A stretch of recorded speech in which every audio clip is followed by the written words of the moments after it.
Philanthropy in the United States was created by Benjamin Franklin. And when he died, almost nobody knows this, Benjamin Franklin altered his will. I think this is one of the most amazing stories of any of the founders, and it's almost unknown. Now, let me also talk a little bit about what Benjamin Franklin was trying to achieve, and the founders, but particularly Franklin, also what I think has gone seriously wrong in the United States.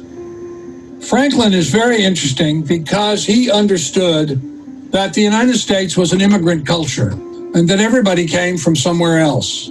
Unless you're a Native American, and even Native Americans ultimately source back somewhere else, but particularly if you're an African American or you're a Caucasian American or an Asian American, you are either an immigrant or you are the descendant of an immigrant.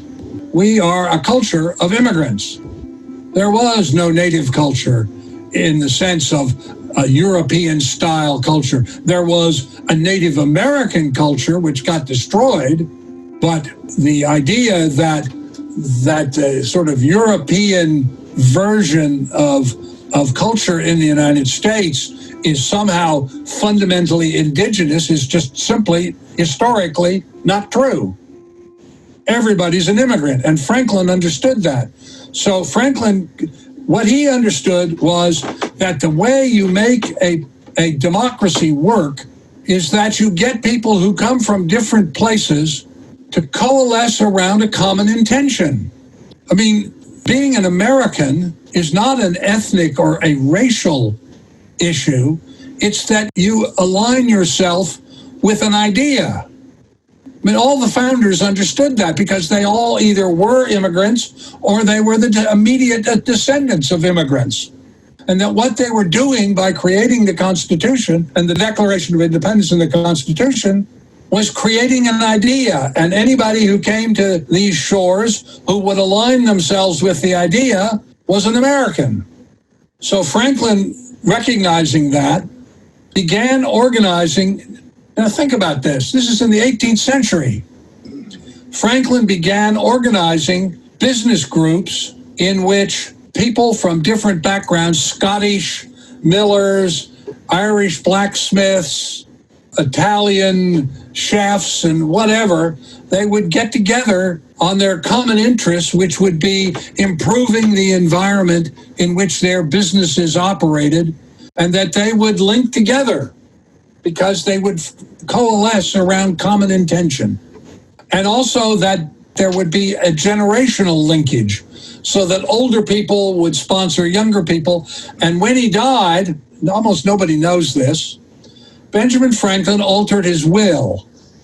So Benjamin Franklin is dying. He's got gout.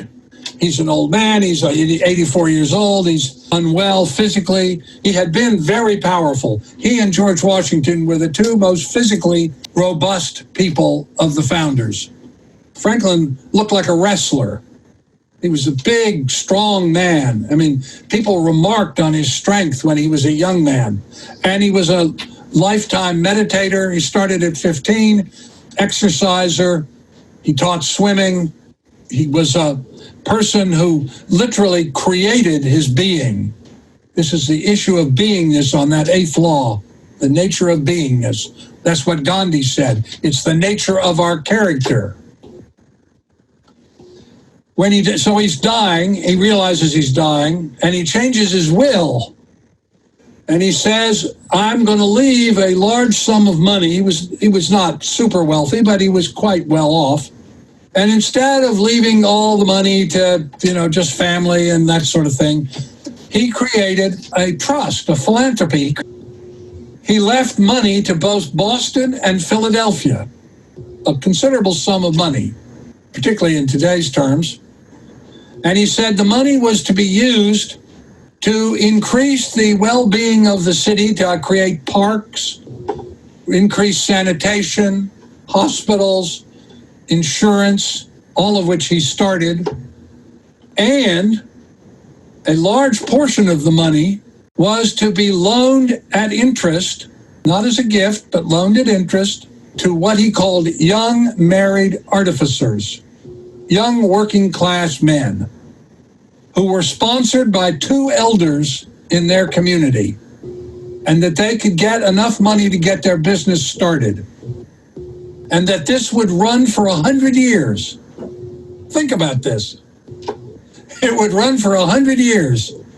And at the end of 100 years, he appointed a committee, not by name, obviously, but by job title, and that they were to reevaluate how the money was doled out, but that they were to maintain the intentions and the purposes for which he'd set it up.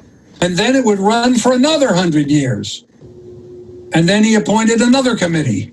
Now thinking about this. Can you imagine any public figure today sitting down as he is dying and saying, what can I, and this is what he said. He said, I've done everything I could for my country up to this point, and I'm going to die.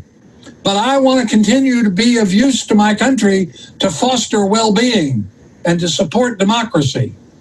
And so I'm creating these trusts. So, okay, so that's what happens. And that's why Philadelphia becomes one of the leading craft and manufacturing centers of the early American Republic, because of Benjamin Franklin, because he was funding all of these young married artificers, craftsmen, working class guys, so they could become small businessmen. And then he set up organizations, what amounts to the Kiwanis Club or the Business Club, where they would meet together to find common purpose, that they would support one another. And then 100 years goes by.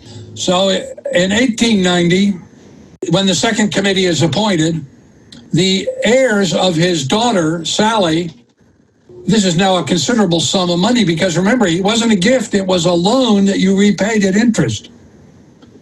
So there was a considerable amount of money, and they sued in both cities to try to get at this money, claiming that you could not create a private individual could not create a perpetual trust. Only churches or the state could do that. And they lost.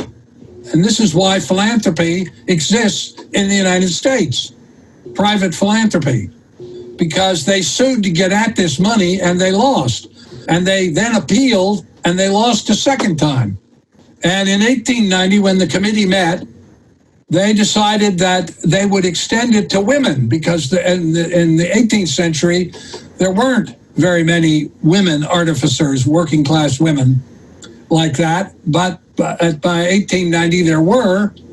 And so they extended it to women. And they also used the money to build a park and improve a lot of other things that made life nicer and easier to live in, and for these cities, Boston and Philadelphia.